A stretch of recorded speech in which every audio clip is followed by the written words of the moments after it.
Hi everybody, it's Renita again. I hope you've been enjoying my stories for the last couple of days. I've actually got 2 stories for you today that I got from some really great friends of mine. I hope you enjoy them. The first one is called Mr. Tickle. It was a warm, sunny morning. In his very small house at the other side of the woods, Mr. Tickle was fast asleep. Shh. Did you know there's a man called Mr. Tickle before? Well, there is. A man called Mr. Tickle. Tickles are very small and round, and they've got arms that stretch and stretch and stretch. Really, really, really long arms. Mr. Tickle, shh, he's fast asleep. Shh. He was having a dream. It must have been a very, very funny dream because he laughed. And he woke up. He sat up in his bed. He gave a really big stretch with his arms and gave a very big yawn. Mr. Tickle was very, very, very, very hungry. So what did he do? Let's find out. He opened up one of the cupboards with his big arms. He opened up the door with his big arms and went down the stairs. He opened up the kitchen door. He went into the kitchen cupboard. He opened up the tin.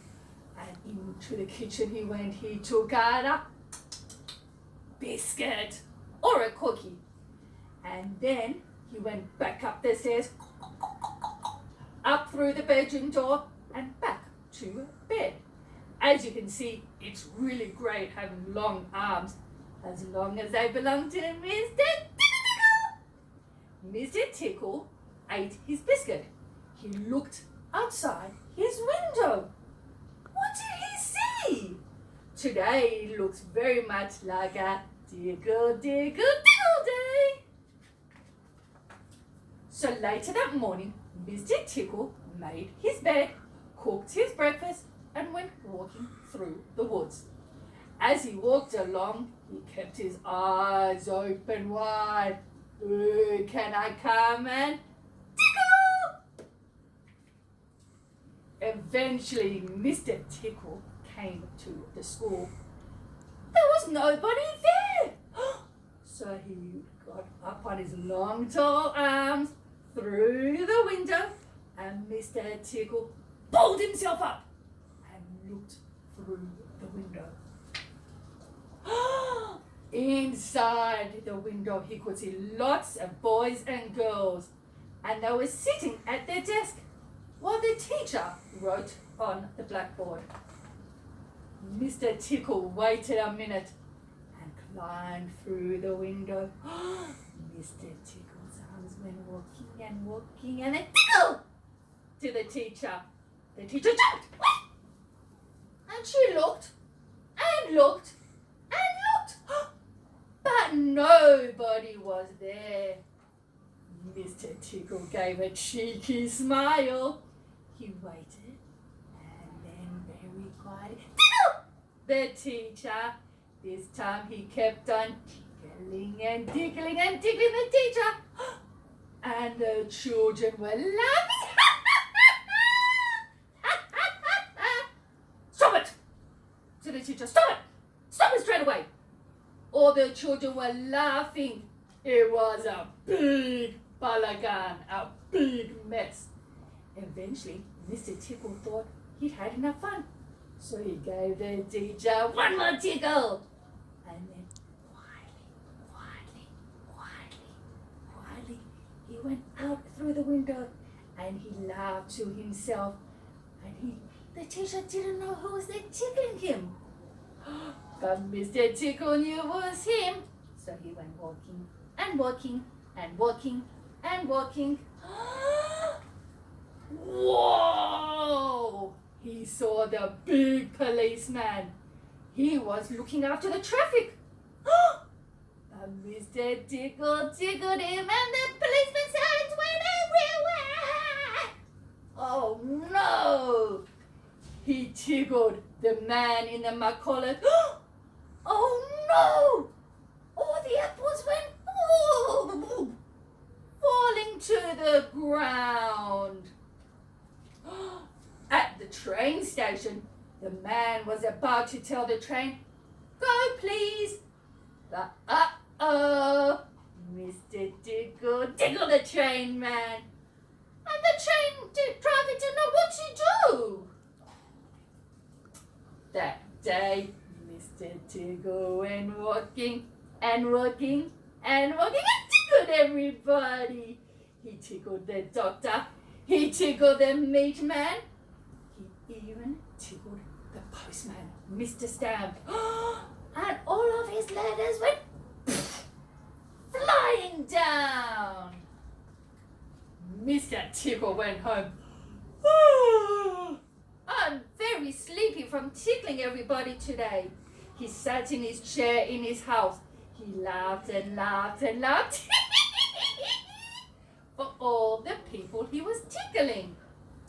So, if anyway you feel very ticklish, beware of Mr. Tickle and his long arms.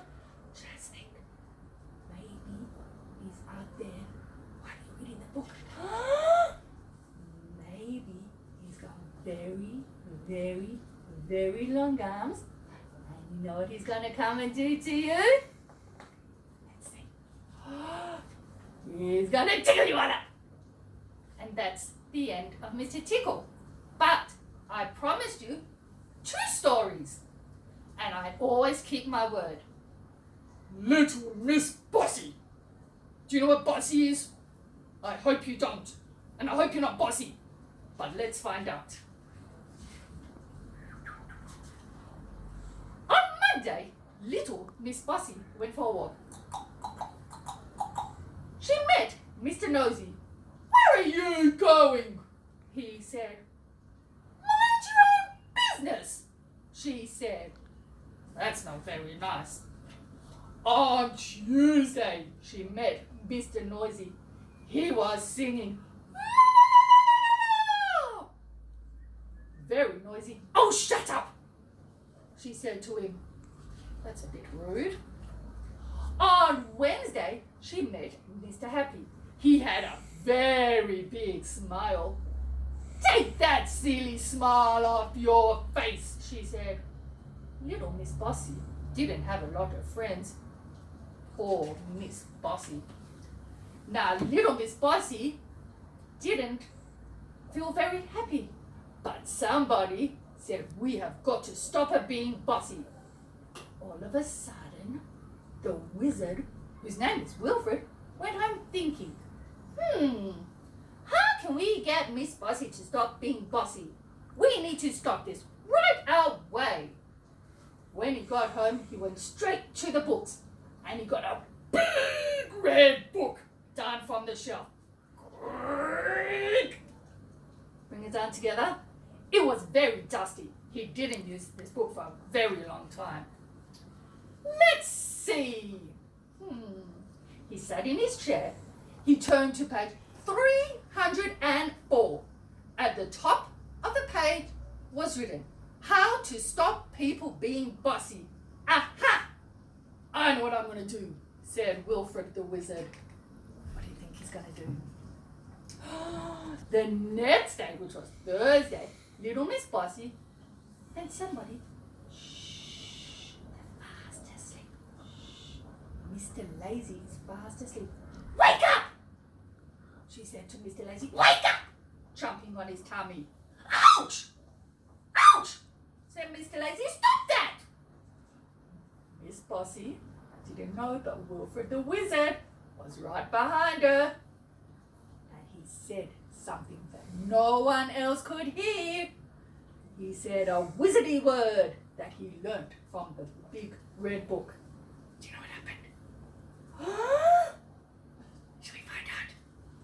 Suddenly, by magic, there on Miss Bossy's feet were not 1, but 2 red minute, they weren't there. The next minute, they were there. Miss Bossy looked down at her feet. They were magic boots, and they spoke. "Hello, left," said the right boot. "Hello, right," said the left boot. "I'm ready when you are." "I'm right," said the left, and off they went. Left, right, left, right, left, right, marching poor little Miss Bossy along. Little Miss Bossy couldn't do anything at all. Mr. Lazy was feeling very funny. "Well done, Wilfred," he said. Wilfred gave a wink. "Can you give a wink?" "Those," said Wilfred, pointing to the boots, "are only for people who are being too bossy. Make them go away once," said Miss Bossy, stamping her foot to the ground. Well, Leech tried to stamp her foot, but the boot wouldn't let her. "We're all out of stamps," said one of the boots. The left one gave a little laugh. "You will do as I say," said Miss Bossy very rudely. "Ready when you are," said the right foot. "Right away," said the left foot. "Quick, march, left, right, left, right, left, right," for a long time. And then they stopped. And along came Wilfred the Wizard again. "Make these stupid boots go away at once," said Miss Bossy, screaming. "Only if you say the magic word." Miss Bossy thought, and thought, "Please," she said. "That's better," said Wilfred. "Well done." And he said the wizardy word again from the big red book. The boots went away as if by magic. "Now then," said Wilfred, wagging his finger, "stop being bossy, or you know what's going to happen." Miss Bossy gave a big nod. "Very well," said Wilfred, and off he went. Do you want to know something? From then on, Miss Bossy was a different person completely. Not bossy at all. And you know why? Because if she becomes bossy, you know what's going to happen. She'll get her bossy boots again. That was a lot of fun. I want to thank my husband Nolan for being the film guy.